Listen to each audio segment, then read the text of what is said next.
గత కొన్ని రోజులుగా కాంగ్రెస్ ప్రభుత్వంలో కాంగ్రెస్ సర్కార్లో కూడా అసమ్మతి వర్గం చాలా పెద్ద ఎత్తున అసమ్మతి రాగాలు వినిపిస్తూ తనకు తాను ఒక వేరే విధంగా వేరే మీటింగ్లు ఏర్పాటు చేసుకొని వాళ్ళు అసమ్మతి ఒక వెల్లబుచ్చుతున్నారు. ఈ నేపథ్యంలోనే ఒక్కసారిగా టీఆర్ఎస్ అధినేత అయినట్టు బీఆర్ఎస్ అధినేత అయినట్టు కేసీఆర్ కూడా ఫామ్ హౌస్ నుంచి వెళ్ళి మాట్లాడడం జరిగింది.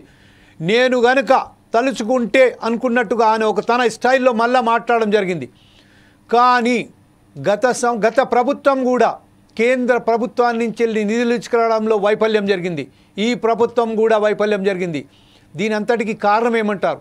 కేంద్రంలో బీజేపీ సర్కారు ఉన్నంత మాత్రాన కాంగ్రెస్ కానీ బీఆర్ఎస్ కానీ సరైన పద్ధతిలో నిధులు కేటాయించలేకపోయింది, నిధులు సేకరించడానికి విఫలమైందని చెప్తున్నారు.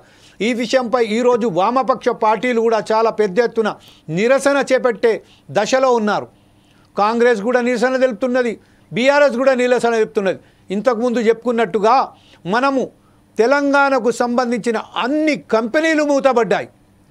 వేరే ఇప్పుడు క్లస్టర్స్ అని తీసుకొచ్చారు, అవి కూడా ఇప్పుడు సంక్షోభంలో మునిగిపోయాయి బడ్జెట్ లేకపోవడంతో. దీని విషయంపై ప్రస్తుతం ఈరోజు జరగబోయే కార్యక్రమాలపై మీ దగ్గర ఉన్న సమాచారం ఏంటి? మీరు దీన్ని ఎలా గ్రౌండ్ రిపోర్ట్గా మీరు దీన్ని విశ్లేషిస్తారు? దేశ ప్రధాని మోడీ రాష్ట్ర పర్యటనకు వచ్చినప్పుడు రాష్ట్ర ముఖ్యమంత్రి బడే బాయ్ అని చెప్పి సంబోధించడం జరిగింది. కేంద్రం నుంచి నిధులు రావాలంటే కేంద్రం తోటి ఒక మంచి ర్యాపో ఉండాలని చెప్పేసి కూడా ముఖ్యమంత్రి చెప్పడం జరిగింది. కానీ ఏదైతే ఇప్పుడు ఉన్న పరిస్థితుల లోపల కేంద్రం నుంచి నిధులు తీసుకురావడంలో రాష్ట్ర ప్రభుత్వం పూర్తిగా విఫలమైందని చెప్పవచ్చు. కేంద్రము నిధుల పైన ఏదైతే అన్యాయం జరిగిందో దానిపైన కాంగ్రెస్ ప్రభుత్వం, రాష్ట్రంలో ఉన్న కాంగ్రెస్ ప్రభుత్వము నిరసన తెలపాలని చెప్పేసి కార్యకర్తలకు నాయకులకు పిలుపునివ్వడం కూడా జరిగింది.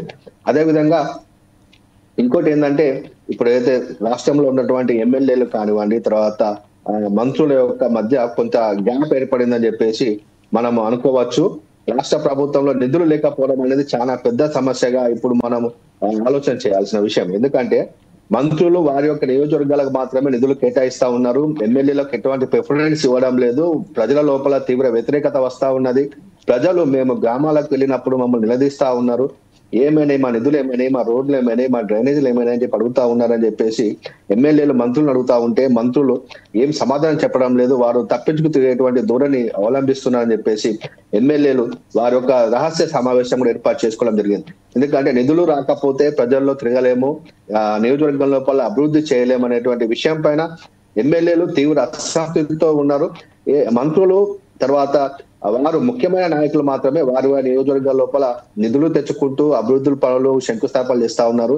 కానీ ఎమ్మెల్యేలకు పట్టించుకోవడం లేదనేది చాలా తీవ్రమైన అసంతృప్తితోటి తెలంగాణలోని కాంగ్రెస్ పార్టీ ఎమ్మెల్యేలు ఉన్నారు. ఇదే అదను చూసుకొని బీఆర్ఎస్ పార్టీ ముఖ్య నాయకులు కేసీఆర్ ఫామ్ హౌస్ లోపల మీటింగ్ పెట్టేసి కార్యకర్తలకు ఉత్సాహాన్ని నింపేటువంటి తన స్పీచ్ ఇవ్వడం జరిగింది.